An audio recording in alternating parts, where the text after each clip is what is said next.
A delegada federal Valéria Vieira Pereira da Silva, afastada das funções pelo ministro André Mendonça, e o marido dela, o policial aposentado Francisco José Pereira da Silva, agiam como informantes do grupo de Vorcaro. A delegada teria consultado dados de um inquérito secreto em São Paulo sem ter ordem para isso. O ministro determinou a entrega do passaporte em 24 horas e proibiu a sua saída do país. A PF descobriu que Valéria repassava informações detalhadas sobre investigações para Maílson Roseno da Silva, líder de uma célula criminosa ligada a Daniel Vorcaro.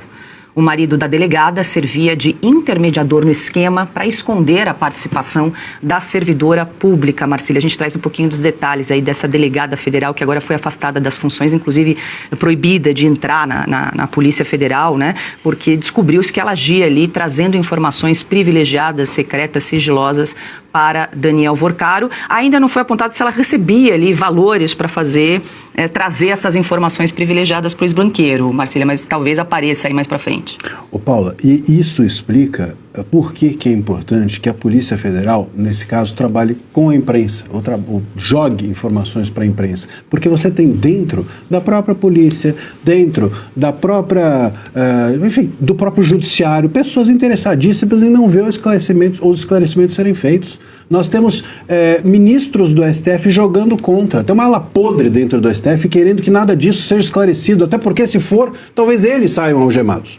Né? Então, a gente precisa entender que estamos diante disso. Nós temos uma banda podre dentro da polícia, uma banda podre dentro do STF, diversas alas perigosíssimas para que esse caso, ou desejando que esse caso, Master, seja enterrado. Então, é relevante que, muitas vezes as pessoas falam assim, poxa, mas vaza isso, vaza aquilo, vaza esse áudio, vaza aquele áudio, vaza essa informação, vaza esse documento, isso não é o melhor dos mundos. Mas a gente não está no melhor dos mundos porque a gente não está no melhor dos países. E a gente não tem também a melhor das expectativas sobre esse país melhorar em relação a isso. Então, às vezes, esses artifícios são relevantes para que nós consigamos ter acesso e cobrar as autoridades. Esse tipo de revelação expõe que o trabalho da crítica, o trabalho da imprensa, o trabalho de todos nós é muito relevante para fazer o caso andar. E o trabalho, como ontem também falamos aqui, como a própria nota do Flávio Bolsonaro, da campanha do Flávio ontem soltou, é relevante também que haja uma CPI do caso Master. Imediatamente. Quantos da esquerda já assinaram?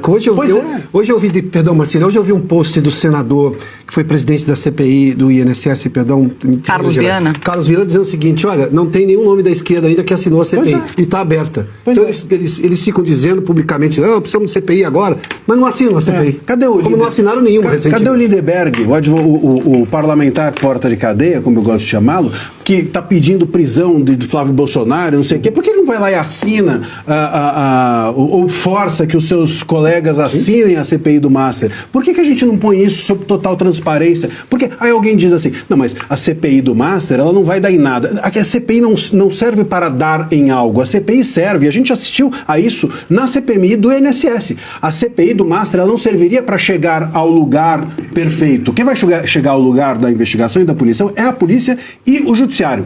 A CPI serve para jogar luz sobre os fatos e auxiliar na celeridade das investigações. Na CPMI do INSS, se não tivesse havido pressão dos parlamentares, talvez a gente não tivesse avançado o que avançou nas investigações. Então é uma forma de você impulsionar a investigação judicial, a revelação dos fatos pelo parlamento. Por princípio, por definição, contrário a qualquer investigação. Contrário a isso. Eles anularam. Eu não entro nessa de ficar comparando, né? Meu candidato fez menos que o seu candidato. Nada disso. Eu quero punição para todos os que cometeram crimes. Agora, nós somos presididos aí por um ladrão condenado em 3 instâncias por corrupção passiva e lavagem de dinheiro. Essas provas, eles querem desaparecer com elas, mas ele não foi absolvido. Não foi absolvido. Eu quero que ninguém seja absolvido. Nenhum culpado.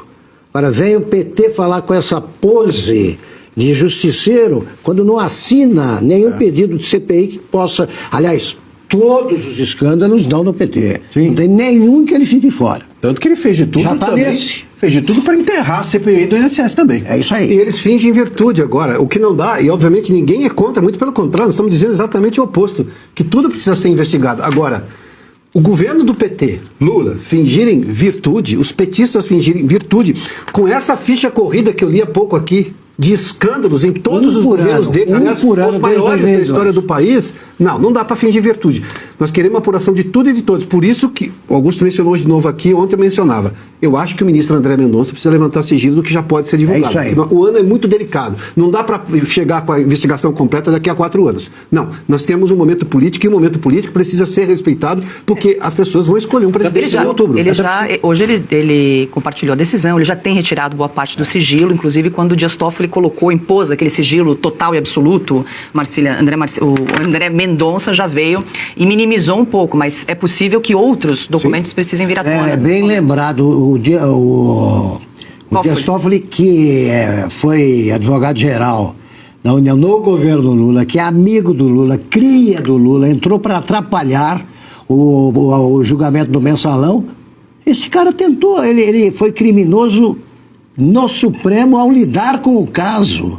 E continua petista aí desde criancinha. E é relevante a gente ter acesso a esses documentos, seja porque a gente está às vésperas de uma eleição, então também é importante a gente saber quem é quem, e quem está pedindo e quem não está pedindo o CPI já dá o tom, né, de quem tem ou não a esconder.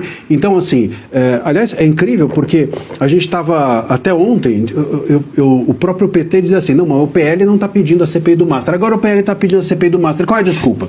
Agora não tem mais desculpa. Então, e se não vier a CPI do Master, então venha o levantamento do sigilo. Porque já temos informações aí, tem que ser reveladas. Tem que ser reveladas, até para mostrar. Veja, não dá depois. Ah, não, mas aí as eleições passam e depois das eleições a gente descobre quem é quem nessa história. É muito ruim isso. É prejudicial ao país. Claro. Então tem uma... E outra, hein? Se o André Mendonça ficar segurando essa batata quente no colo dele, não é que o caso vai ser esclarecido daqui 4 anos, é que eu não sei se o André Mendonça vai ficar lá até 4 anos.